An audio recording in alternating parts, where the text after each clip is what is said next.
మన ప్రభువైనటువంటి యేసుక్రీస్తు వారి పరిశుద్ధమైన నామములో తండ్రి అయిన దేవాది దేవునికి నిత్యము స్తుతియు స్తోత్రములు, మహిమయు ఘనతయు ప్రభావములు యుగయుగములు ప్రభువునకే చెల్లునుగాక. ఆత్మీయులారా, బాగున్నారు కదూ? దేవుని మహాకృపను బట్టి మరో పర్యాయం మనం ఇలాగున కలిసి దేవుని దైవవాక్యాన్ని ధ్యానం చేయడానికై ప్రభు ఎంతగానో కృప చూపారు. విస్తారమైన ఎండలు కాస్తున్నాయి. భయంకరమైన పరిస్థితులను గూర్చి మనం వింటూ వస్తున్నాం. ఎంతోమంది దుబాయ్ ప్రాంతంలో అగ్ని లేక పవర్ సర్క్యూట్ అనేటువంటిది సరిగా లేకని కారణాన అగ్ని ప్రమాదం జరిగి కొందరు భారతీయులు అక్కడ మరణించారని వార్తల్లో వింటూ వస్తున్నాం. ఆ కుటుంబాల ఓదార్పు కొరకు మనం ప్రార్థన చేద్దాం. నూతన ప్రభుత్వం సమయోచితమైన ఆలోచనతో శ్రేష్టమైన పాలన ప్రజలకు అందించులాగున ప్రార్థన చేద్దాం. దేవుని వాక్యంలో నుండి ఆదికాండం 18వ అధ్యాయం 1వ వాక్యం. మరియు మమ్రే దగ్గరనున్న సింధూర వనములో అబ్రహాము ఎండవేళ గుడారపు ద్వారమందు కూర్చుని యున్నప్పుడు యెహోవా అతనికి కనబడెను. ప్రార్థన. మహాపరిశుద్ధుడా, ప్రేమగల తండ్రి, కృపగల దేవా, స్తోత్రాలు. చదవబడి ఉన్న వాక్య భాగము మీది వినుచుండిన వారందరూ మీ వారు. మీ దాసుడనైన నన్ను సంపూర్ణముగా మరుగు చేయండి. మీరు రాకడ కొరకు, రాజ్యం కొరకు సిద్ధం చేయండి. సియోనులో నుండి మీ కృపాహస్తం మా అందరికీ తోడయుండునుగాక. ఆశ్చర్యకరమైన మీ వెలుగులో దర్శించి ప్రతి అక్కరత అవసరాలు తీర్చండి. నా తండ్రి, దూర ప్రాంతం పోషణ కొరకు వెళ్ళినటువంటి మా భారతీయులు కొందరు అగ్ని ప్రమాదంలో తమ దినములు ముగించారని విన్నాము. ఆ కుటుంబాలకు ఓదార్పును కలుగజేయండి. దేవా, విస్తారమైన ఎండలు కాస్తున్నాయి. మంచి వాతావరణాన్ని ఇవ్వండి. నూతనమైన ప్రభుత్వం సమయోచితమైన ఆలోచన చొప్పున ప్రజలకు చక్కని సేవ చేసే భాగ్యం ఇచ్చారు. సమయోచితమైన ఆలోచన చొప్పున వారిని నడిపించండి. మీ కృపా దీవెన ఆశీర్వాదములు దయచేయండి. మేలుతో నింపండి. యేసు నామమున ఈ వాక్యం ద్వారా మాతో మాట్లాడండి. ఆమేన్. ప్రియులారా, బాగున్నారు కదూ? ఈ 18వ అధ్యాయాన అబ్రహాము కన్నులెత్తి చూచాడు అన్నట్లుగా మనం చూస్తున్నాము.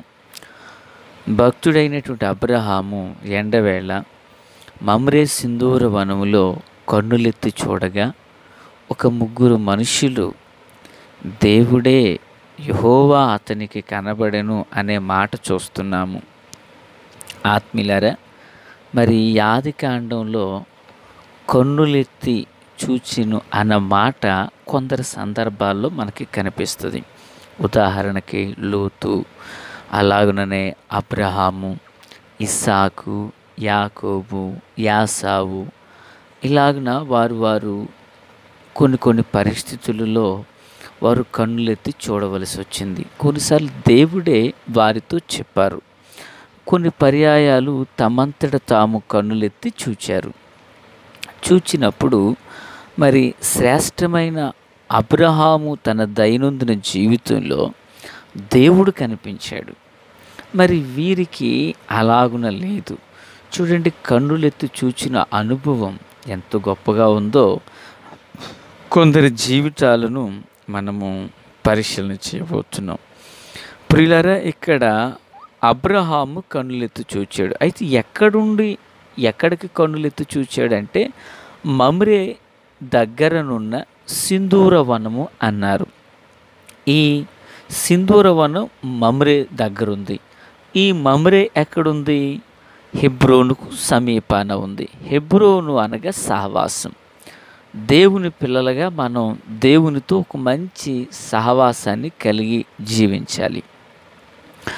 హెబ్రోనుకు సమీపాన ఈ సింధూర వనం ఉంది. ఈ సింధూర వనము అంటే ఇది సింధూరం.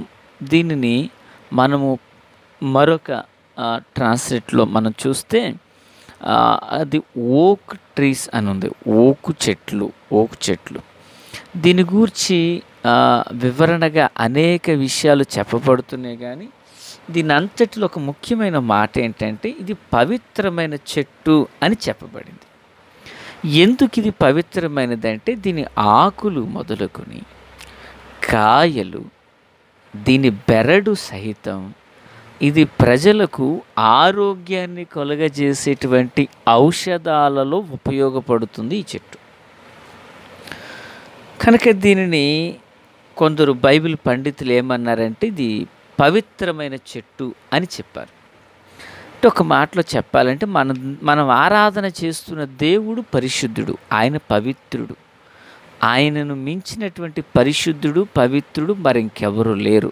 ఆయన ఒక్కడే పరిశుద్ధుడు. ఇప్పుడు ఆ పరిశుద్ధుడైనటువంటి దేవాది దేవుడు ఆయనను సేవించే పిల్లలను కూడా పరిశుద్ధులుగా ఉండమన్నారు. ఇది వాక్యపు వెలుగు, సత్యం. దేవునికి మహిమ కలుగునుగాక.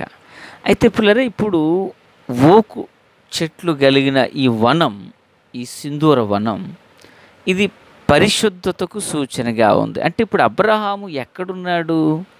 పరిశుద్ధతకు దగ్గరగా ఉన్నాడు, పవిత్రతకు సమీపంగా ఉన్నాడు. ఆత్మీయులారా, వింటున్నారు కదా? ఇప్పుడు పరిశుద్ధతకు, పవిత్రతకు దగ్గరగా ఉండి అక్కడ గుడారాన్ని వేసుకుని గుడారము దగ్గర కూర్చునున్నాడు, ద్వారాన కూర్చునున్నాడు. అక్కడ కూర్చుని కన్నులెత్తి చూడగా, అంటే పరిశుద్ధతలో ఉండి కన్నులెత్తి చూడగా దేవుడు కనిపిస్తున్నాడు. ఇప్పుడు మనము మరి దేవుని వాక్యంలో నుంచి ఆదికాండం 13:10 మనం చదివితే అక్కడ లోతు ఉంటాడు. లోతు కన్నులెత్తి చూడగా సొదొమ గొమొర్ర యోర్దాను వలె కనపడింది. యోర్దాను పచ్చగా కనపడింది. అంటే యోర్దాన్ అంటే మరణం. ప్రియులారా, ఆ సొదొమ గొమొర్రలోకి వెళ్ళాడు. ఏమైంది? భార్యను రక్షించుకోలేకపోయాడు, 2 బిడ్డలు రక్షించుకోలేకపోయాడు. తన జీవితంలో ప్రియులారా, ఒక్క పేతురు గారు ఇచ్చిన సాక్ష్యము మినహాయించి తన జీవితంలో అన్నీ పోగొట్టుకున్నాడు. ప్రియులారా, దేవుని అత్యంత సన్నిహితులారా, లోతు ఓ పరిశుద్ధమైన భావాలతో తన కన్నులు ఎత్తలేదు. కనుకనే ఆ మరణం తనకొక ప్రీతికరంగా, రంగుల వలయంగా కనిపించింది. ఆ తర్వాత ఇస్సాకు ఆదికాండం 24:63 ఎలియాజరు సంబంధం కుదర్చడానికి వెళ్ళినప్పుడు ఈయన పొలములో ప్రార్థన చేసుకోవడానికి ధ్యానింపబయలు వెళ్ళినది బైబిల్లో. ప్రార్థనలో ఉండి కన్నులెత్తి చూస్తే దేవుడు తన కొరకు సిద్ధపరచబడినటువంటి యవ్వనస్తురాలిన కన్యక రెబెక్క, ఆమె ఒంటెల మీద రావడం, ఒంటెలను చూస్తాడు. ప్రార్థనలో ఉండి కన్నులెత్తి చూస్తే ప్రార్థనకు జవాబు దొరికింది. పరిశుద్ధతలో ఉండి కన్నులెత్తి చూస్తే పరిశుద్ధుడైన దేవుడు కనిపించాడు.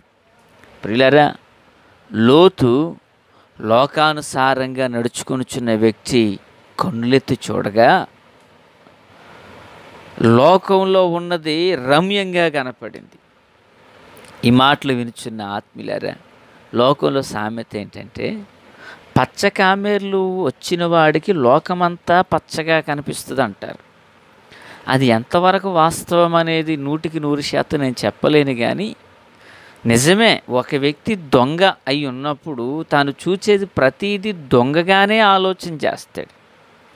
తన దృష్టి ఎదుట కనిపించే వ్యక్తులను కూడా దొంగలుగానే అతడు పరిగణిస్తాడు. చూడండి, తాను చెడిన వ్యక్తి అయినంత మాత్రాన అవతల వ్యక్తి చెడినవారు అనుకోవడం చాలా తప్పు. ఇక్కడ పాఠం ఏంటంటే, ఒక పరిశుద్ధతలో ఉండి కన్నులెత్తాడు. ఎవరు? అబ్రహాం. పరిశుద్ధుడైన దేవుడు తనకు దర్శనమిచ్చాడండి. మరి ఈ మాటలు వినుచున్న ఆత్మీయులారా, దేవుని పిల్లలుగా మన ఆధ్యాత్మిక జీవితంలో మనము ఆ పరిశుద్ధమైనటువంటి జీవితాన్ని కలిగి ప్రభువు కొరకు మనం కనిపెడితే పరిశుద్ధుడైన దేవుడు దర్శనమిస్తాడు. ఈరోజు అనేక మంది సినిమాలు చూస్తుంటారు కాదు, వ్యతిరేకమైనవి ఫోన్లో చూస్తుంటారు. దైవ దర్శనం ఎలా వస్తుంది? రోజు దేవుని సేవకునిగా నేను కానీ మీరు కానీ మన కన్నులు పరిశుద్ధంగా ఉంటే పరిశుద్ధుడైన దేవుడు మనకు ప్రత్యక్షం అవుతారు.